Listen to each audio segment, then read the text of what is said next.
The Marshall Plan Paradox: Why America Rewarded the Guilty After World War II. You know what's strange about justice? Sometimes the people who helped commit crimes end up being the ones we need to solve them. And nowhere is this more true than what happened after World War II, when American corporations that had armed, fueled, and profited from the Nazi war machine were not only forgiven, but became the cornerstone of Europe's reconstruction. This isn't a conspiracy, it's documented policy, and understanding why it happened reveals something uncomfortable about how power actually works in the modern world. Let me take you back to May 8, 1945, Victory in Europe Day. The Nazis are defeated, the concentration camps are liberated, the full horror of the Holocaust is becoming public knowledge. American soldiers are coming home, and in Washington, D.C., policymakers are facing a crisis that most history books gloss over. Europe is destroyed, not just Germany. Britain is bankrupt, France is in ruins, Italy's infrastructure is decimated. The Soviet Union has lost 27 million people and is occupying half of Europe, and everyone's asking the same question: what do we do now? Here's what most people don't realize. The Marshall Plan, officially called the European Recovery Program, wasn't just about being generous, it was about preventing Soviet expansion.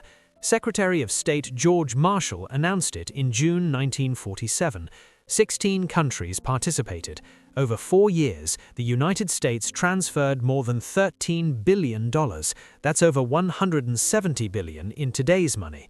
It rebuilt factories, restored railroads, stabilized currencies, and created the economic foundation for what we now call the European Union. History remembers it as one of America's finest moments, and it was, but there's a part of this story that makes people deeply uncomfortable. To rebuild Europe, America needed industrial capacity, factories, machinery, technical expertise, logistical systems. And the companies that had all of this, the ones that had just spent 6 years building trucks for the Wehrmacht, making synthetic fuel for the Luftwaffe, and providing technology that made the Holocaust industrially efficient, Ford, General Motors, IBM, Standard Oil, DuPont, ITT, these weren't small players. They were the backbone of American industrial might, and they had German subsidiaries that had been critical to the Nazi war effort. So the American government faced a choice. Option 1, prosecute these companies, seize their assets, break them up, make an example that collaborating with genocidal regimes has consequences. Option 2, use them, leverage their capacity, their expertise, their infrastructure to rebuild Europe before the Soviets take over.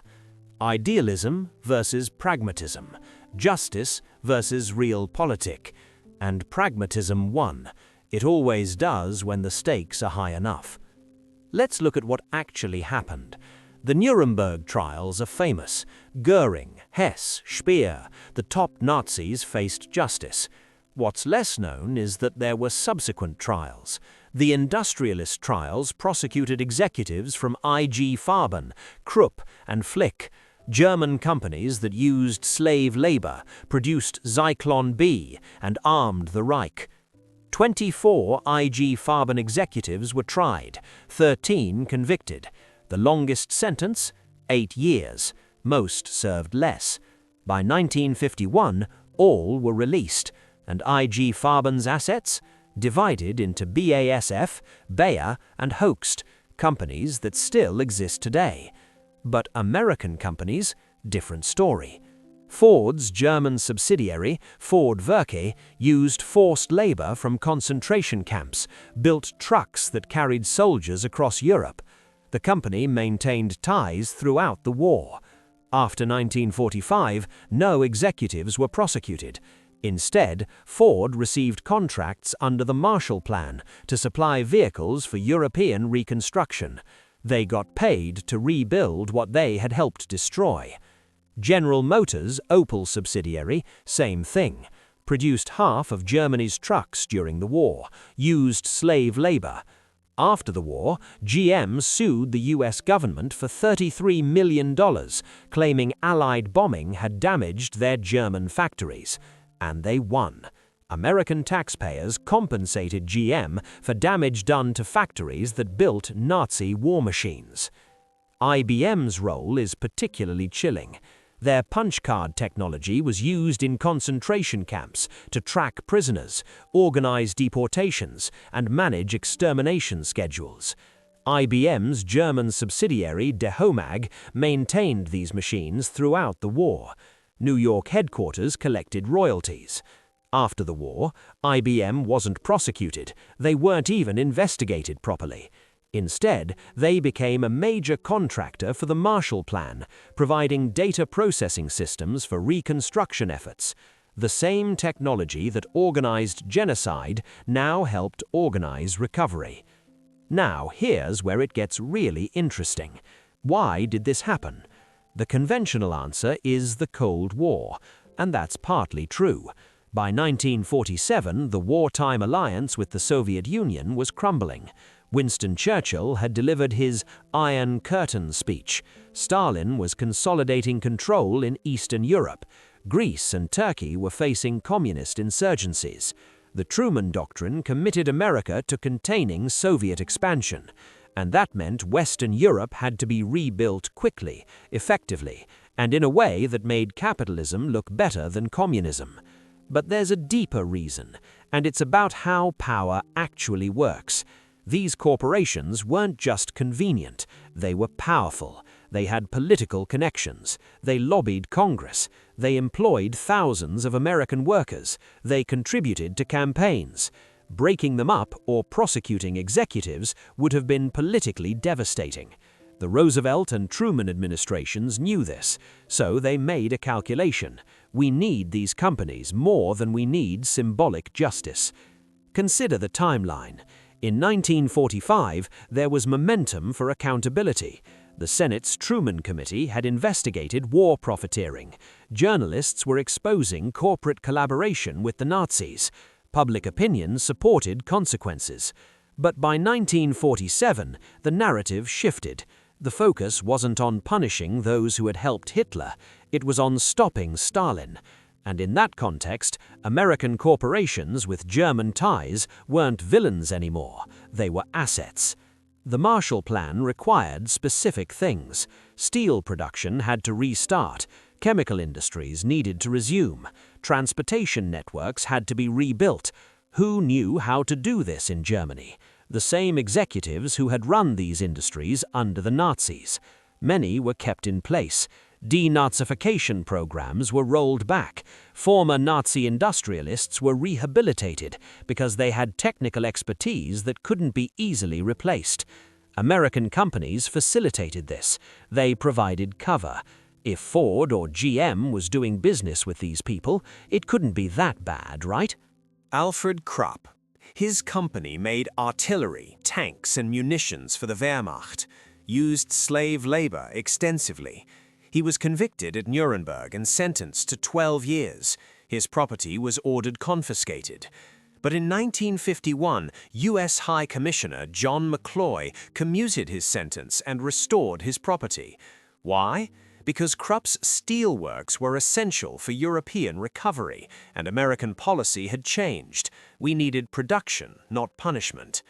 This wasn't unique to Germany. In Japan, similar dynamics played out. War criminals were released. The Zaibatsu industrial conglomerates were initially targeted for dissolution, but were ultimately preserved because they were needed for reconstruction and to counter communist influence in Asia. Unit 731, which conducted horrific biological experiments, saw many of its scientists granted immunity in exchange for their research data. The pattern was consistent. When justice conflicted with strategic interests, strategy won. Now let's talk about what this meant in practice. The Marshall Plan worked brilliantly in economic terms. By 1952, industrial production in Western Europe exceeded pre-war levels. Living standards rose, democratic governments stabilized, the threat of communist takeover receded. NATO was formed. The foundation for decades of peace and prosperity in Western Europe was laid. From a policy perspective, it was a triumph, and using existing corporate infrastructure was crucial to that success. But there was a cost. and that cost was accountability. The message sent was clear: if you're powerful enough and useful enough, you can escape consequences. This wasn't lost on corporate executives. The lesson learned was that collaboration with authoritarian regimes, if done through proper legal structures and foreign subsidiaries, carries minimal risk, especially if the geopolitical situation changes in your favor. Let me give you a counterfactual. What if the United States had chosen differently? What if they had prosecuted American executives who knowingly profited from the Nazi regime? What if they had seized corporate assets used in war crimes? What if they had made an example that would echo through generations? Would the Marshall Plan have failed? Probably not. It would have been harder, slower, more expensive, but European reconstruction would have happened.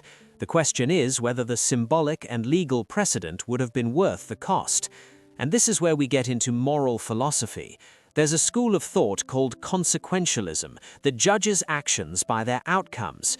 By that measure, the decision to prioritize reconstruction over prosecution was correct. Europe was saved. Democracy prevailed. The Cold War was eventually won. Millions of people lived better lives than they would have otherwise. The ends justified the means. But there's another perspective, deontological ethics, which argues that some principles are inviolable regardless of outcomes. Justice is one of them.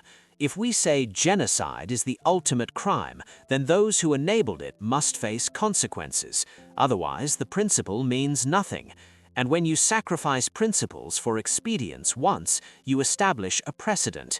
You teach the next generation that power matters more than justice, that being useful makes you immune, that history forgives winners. This tension plays out in international relations constantly. We condemn human rights abuses in countries we don't like and overlook them in countries we need. We sanction some dictatorships and sell weapons to others. Saudi Arabia gets arms deals despite Yemen. China gets trade despite Xinjiang. Russia gets pipelines despite Ukraine, until suddenly it doesn't. The calculus is always the same. How useful are you to us right now, and can we afford to alienate you? The Marshall Plan set a template. It showed that corporations can participate in atrocities, and if the strategic situation shifts, they can become partners in recovery. This isn't cynicism, it's observation. And it explains a lot about why corporate accountability for human rights violations remains so weak today. Think about modern parallels. After the Cold War ended, American companies rushed into China, helped build their industrial base, transferred technology, looked the other way on labor practices, environmental standards, and political repression. Why?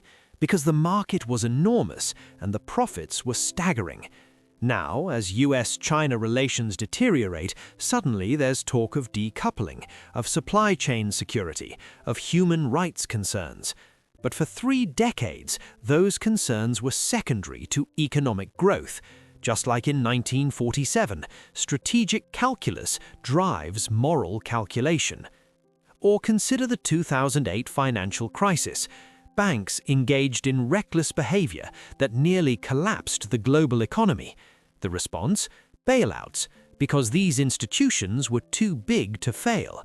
Some executives lost jobs, some companies paid fines, but systemic accountability, minimal. Why? Because the priority was stabilizing the system, not punishing those responsible. The Marshall Plan logic again. We need these institutions more than we need justice. So what do we take from this? First, understand that the Marshall Plan's success came with a moral compromise. American corporations that profited from Nazi Germany were not only spared consequences, but became instruments of European recovery. This was a deliberate choice, made for strategic reasons that proved effective but established dangerous precedents. Second, recognize that this pattern repeats. When powerful institutions commit wrongs, accountability depends on whether punishing them serves larger strategic goals. If they're useful, they're protected. This isn't conspiracy, it's realpolitik, and it's how international systems have always worked. Third, the question for any society is whether this is acceptable. Can we build systems where justice isn't always subordinate to strategy, where corporations face meaningful consequences regardless of their utility? Or is this naive? Is the world too complex, too interconnected, too dependent on powerful institutions to hold them truly accountable? There's no easy answer. The Marshall Plan saved Europe, but it also taught corporations that collaboration with evil regimes carries manageable risk. Both things can be true, and grappling with that contradiction is necessary if we want to understand not just history, but how power works today. Because the same dynamics that protected Ford and IBM in 1947 protect companies operating in authoritarian markets now. Different era, same logic. Same uncomfortable truth that usefulness matters more than righteousness when the stakes are high enough. The Marshall Plan wasn't just about rebuilding Europe, it was about choosing what kind of precedent to set. And we're still living with that choice. Understanding it doesn't give us easy answers, but it might give us clearer questions about what we're willing to accept and what we should demand from institutions that shape our world.